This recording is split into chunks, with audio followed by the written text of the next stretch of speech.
A paz do Senhor, meus irmãos, quem sauda todos vocês é a sua irmã em Cristo, Daniela Souza. No devocional de hoje nós iremos falar sobre o poder das nossas palavras. As nossas palavras têm que andar em coerência com o que está no nosso coração. E o nosso coração tem que andar de acordo com o que está escrito na palavra de Deus. Ou seja, não adianta ficarmos controlando o que está saindo dos nossos lábios se nós não atentamos para o que está entrando no nosso interior. Por exemplo, palavras de incredulidade, palavras de medo, de desânimo, críticas excessivas são frutos de um coração a qual está adoecido. A palavra do Senhor diz: o homem bom, do bom tesouro do seu coração, tira o bem, e o homem mau, do seu mau tesouro, tira o mal. Lucas capítulo 6, versículo 45. Então, com isso, podemos ver que quem ouve, vê, fala alguma coisa boa, significa que tem um coração saudável, né? Que com certeza irá agradar a Deus. Porém, a pessoa a qual vê, ouve e fala alguma coisa que a gente sabe que não soa agradavelmente aos nossos ouvidos, imagine ao Senhor então, né? Mostra que está com um coração adoecido. O versículo ele ainda termina assim: pois do que se há em abundância no coração, disso fala a boca. E nós sabemos que isso condiz totalmente com o que foi citado acima. Nós iremos fazer coisas que estão no nosso coração, tais como aquelas que entraram no nosso coração. A Bíblia diz que a boca fala do que o coração ele está cheio. Ou seja, a partir do momento que eu reproduzo algo, é porque na verdade já subiu ao meu coração há muito tempo. Agora faz uma análise comigo. O que você tem visto? O que você tem ouvido? O que você tem reproduzido? O que você tem falado por aí? Se você é uma pessoa que está em um ambiente saudável, onde as conversas são saudáveis, o seu coração ele está saudável. Agora, se você está com o teu coração adoecido, você tem participado de conversas a qual entristece o Espírito Santo de Deus, o seu coração ele está doente e ele está precisando de o quê? De um tratamento. Salmos de número 1 diz: que bem-aventurado o homem que não anda segundo os conselhos dos ímpios, e ele nem se detém no caminho dos pecadores, e ele nem se assenta na roda dos escarnecedores, ou seja, em rodas de murmurações. Mas antes ele tem prazer na lei do Senhor, e na sua lei ele medita de dia e de noite.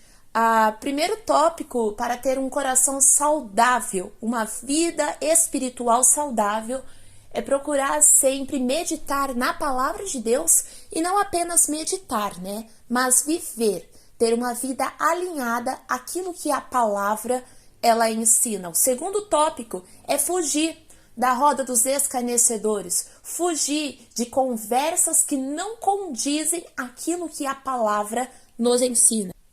Porque nós sabemos que somos influenciados pelo meio do nosso convívio. Somos influenciados pelo meio a qual a gente passa boa parte do nosso tempo. Por exemplo, se você trabalha em uma empresa onde existem bastante funcionários ali, e a conversa deles não são sadias, não são conversas a qual a Bíblia ensina que um cristão deve ter. Se você não vigiar e se você não tiver uma vida santificada na presença de Deus, quando você menos perceber, você está sentado no meio da roda deles, participando da mesma conversa deles. E não é isso que a Bíblia nos ensina. A palavra do Senhor mostra que nós temos que ser santo em todo o nosso tempo de vivermos aqui sobre essa terra. Daí eu olho dentro da palavra do Senhor e eu vejo Daniel capítulo 1, versículo 8, que diz: e Daniel propôs no seu coração não se contaminar com as iguarias do rei, e nem com o vinho que ele bebia. Portanto, pediu ao chefe dos eunucos que lhe permitisse de não se contaminar. Nós conhecemos a história e sabemos que eles estavam ali cativos na Babilônia. Adoração era toda oposta daquilo que eles haviam aprendido em Jerusalém. As comidas eram oferecidas aos deuses daqueles locais. E por isso Daniel, ele, como não sabia qual era o procedimento, ele colocou no teu coração que ele não iria fazer parte, mas ele iria se separar. Ou seja, estar em um ambiente completamente oposto dos seus valores ensinados que a Bíblia mostra, mas ele colocou em seu coração que ele não seria influenciado pelo ambiente, mas que ele seria a influência na presença de Deus em diferença sobre aquele local. Mas a Bíblia também nos mostra um grande exemplo daquele que ao longo do caminho ele se deixa ser influenciado por o que está à sua volta. A palavra do Senhor nos mostra de Pedro. Pedro andava com Jesus em todo o tempo. Pedro vai começar a imitar a Jesus até no que reproduzia na sua fala. Jesus um dia vai chegar até Pedro e vai dizer: em verdade te digo que esta noite, antes que o galo cante 3 vezes, me negarás. Mateus capítulo 26, versículo 34. Ele avisou a Pedro, porque antes que o galo cantasse 3 vezes, Pedro negaria. Pedro respondeu: ainda que me seja necessário morrer contigo, de modo algum te negarei. Mateus capítulo 26, versículo 35. Mas nós vamos ver que depois dessa pequena conversa, saiu Jesus e os seus discípulos para orar em um lugar chamado Getsêmani. Então Jesus disse: sentai-vos aqui, enquanto eu vou ali orar. Mateus capítulo 26, verso 36. Então Jesus foi o quê? Para a oração. Mateus capítulo 26, versículo 39. Só que logo depois, quando voltou da oração, encontra os seus discípulos dormindo. E então ele disse logo a Pedro: assim que nem uma hora pudestes vigiar comigo, vigiai e orai, para que não entrais em tentação. O espírito, na verdade, está pronto, mas a carne é fraca. Ou seja, Jesus já sabia e já tinha avisado a Pedro que o negaria. Por isso, ele disse vigiar. Ele alertou que em todo tempo o que aconteceria no seguinte. Pedro estava sentado fora do pátio. Ele aproxima-se dele uma hora e diz: tu também estavas com Jesus o Galileu?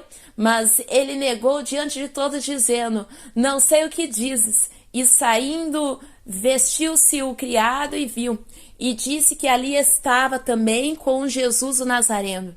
E negou outra vez, e o juramento, e começou tal homem, daí a pouco aproximou-se os que ali estavam, dizendo: Pedro, certamente tu também és um deles, pois a tua fala te denuncia. Nós vamos ver que ele vai começar até a tentar arrumar uma circunstância, querendo dizer que não era, e antes que o galo cantasse conforme o Senhor havia dito, Pedro o negou. Quando o galo cantou, e daí que veio o choro, e ele chorou amargamente do arrependimento.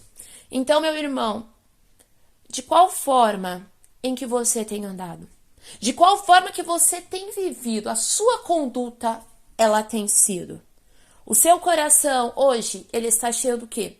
Ele está cheio de ódio, ele está cheio de amor, de alegria, de tristeza, ou de palavras torpes que entristecem o Espírito Santo de Deus, ou de imoralidades. É tempo de nós revermos os nossos valores e entender que nós fomos chamados por Cristo para nós sermos testemunho de Cristo nessa terra.